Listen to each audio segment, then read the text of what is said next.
আমি এটা প্রত্যেকটা জুমায় এক একটা জায়গায় গিয়ে থাকি।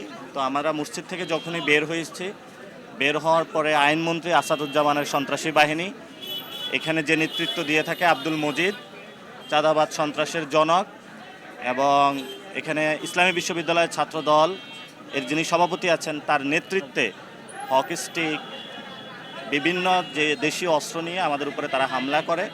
আমাদের জায়গা থেকে আমরা শান্তি শৃঙ্খলা বজায় রেখেছি এবং আমাদের অনেকের ফোন, ক্যামেরা থেকে শুরু করে মানি ব্যাগ তারা হলো সেখানে আমাদের চিন্তায় করে নিয়ে যায় তারা, এবং তারা অনেকগুলো ডিম নিক্ষেপ করে। আমাদের অনেক ভাই এখানে আহত হয়েছেন হকি স্টিকের আঘাতে।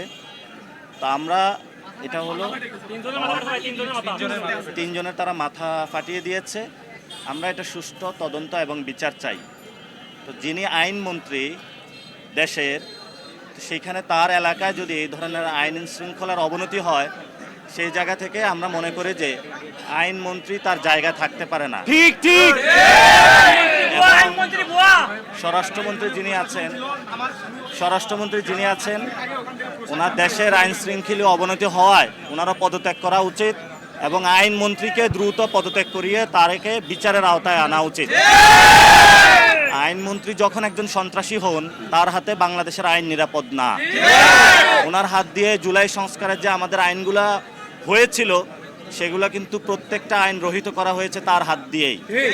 এই জন্য যতদিন এই আইনমন্ত্রী থাকবে ততদিন বাংলাদেশের সংস্কার এবং আইন নিরাপদ নয়। আমরা অতি দ্রুত তার এবং গুন্ডা পান্ডা বাহিনী যারা এখানে অ্যাটাক করেছে আমাদের উপর হকি স্টিক দিয়ে, তাদের আমরা বিচার চাচ্ছি।